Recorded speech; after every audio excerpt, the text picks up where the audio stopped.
Hello everyone, this is part 9 of my series about great sounding albums that I would recommend to audiophiles. As requested on the comments from my past video, I will play a little snippet of music from the album and hopefully I won't get copyright strike. Of course, it won't sound as good as if you listen to it on your own stereo or hi-fi gear, but just to give a little idea. As usual, I'm featuring albums from different genres, a rediscovered album, 3 genre-defining albums, and a timeless masterpiece. So let's go. The first is If I Could Only Remember My Name by David Crosby. This is the debut solo album by American singer-songwriter David Crosby.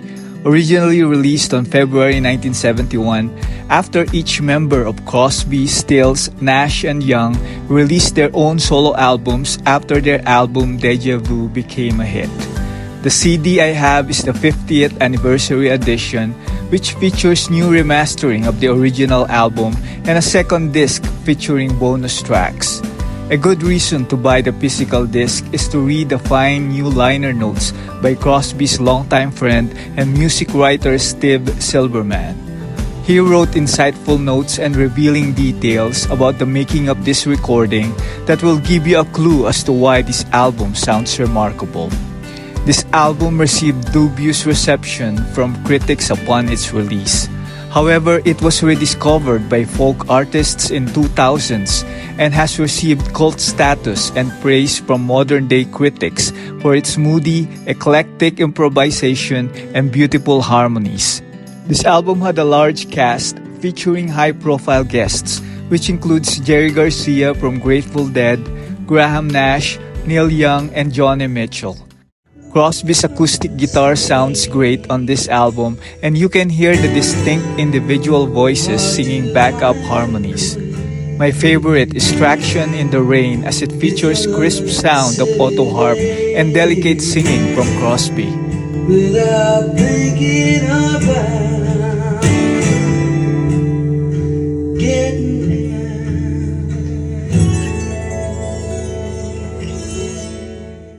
Second is Turn On the Bright Lights by Interpol.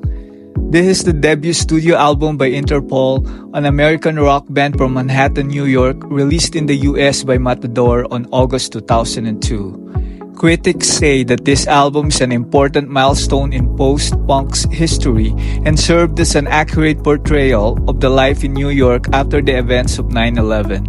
The album's sound drew comparisons to post-punk groups of the early 1980s and late 1970s, particularly Joy Division, Echo and the Bunnymen, and the Smiths.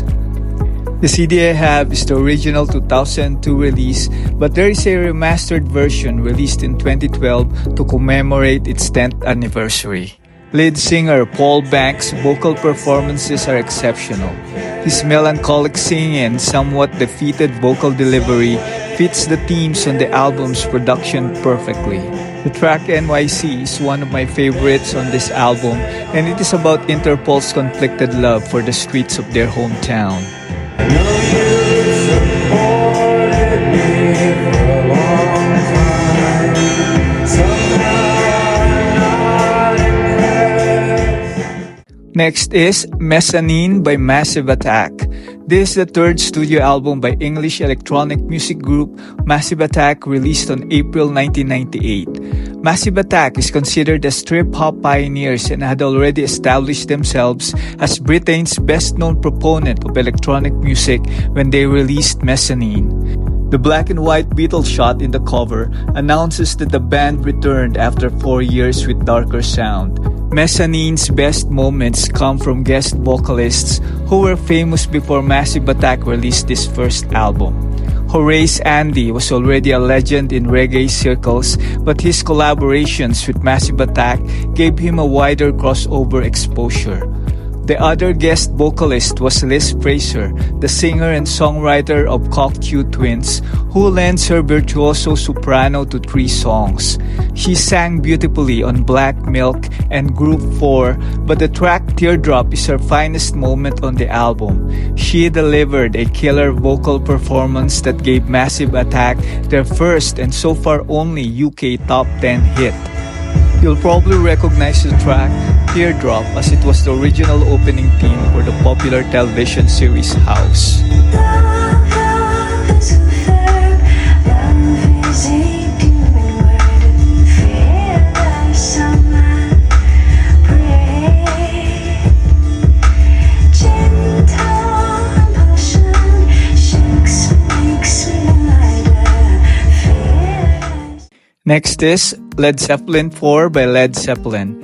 This album was produced by the band's guitarist Jimmy Page, originally released on November 1971 by Atlantic Records, and is considered the peak of 70s hard rock. Led Zeppelin tried different arrangements and created songs in various styles on this album.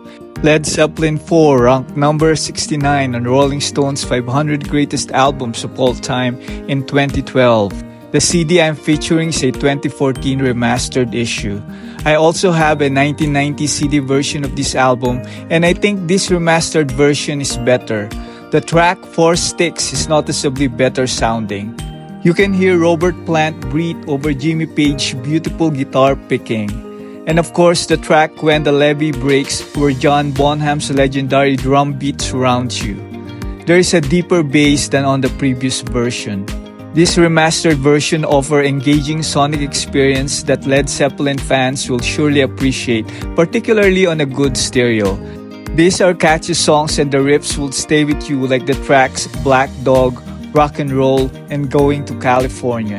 And everybody is probably already familiar with the epic ballad Stairway to Heaven. But my favorite is When the Levee Breaks, which is a cover of the Memphis Mini Blues song.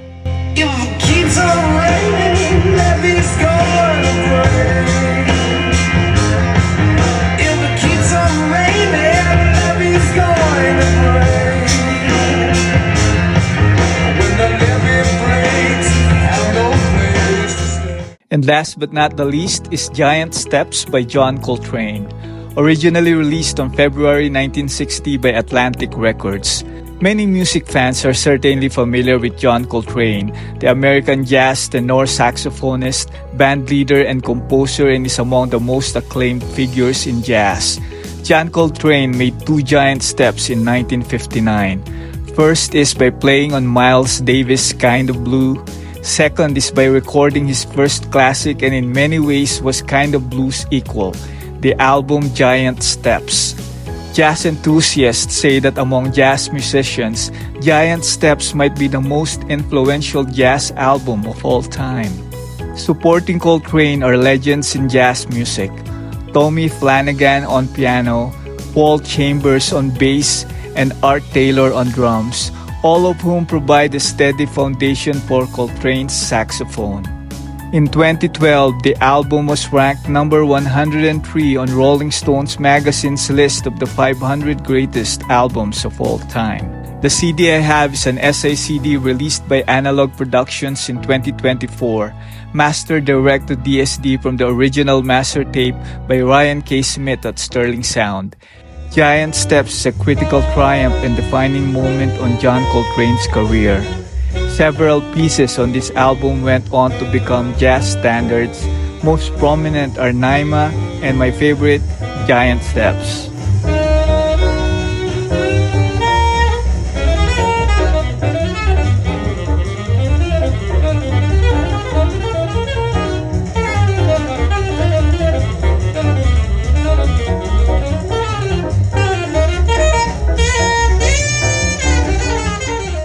And that's the 5 CDs of hi-fi albums that I would recommend to audiophiles for this video. These albums have achieved different levels of recognition through the years, not only for the music but the quality of the recording. I have a lot more great audiophile albums on CDs that I will share in my next videos, so please subscribe. I hope you will enjoy this selection and still discover something new.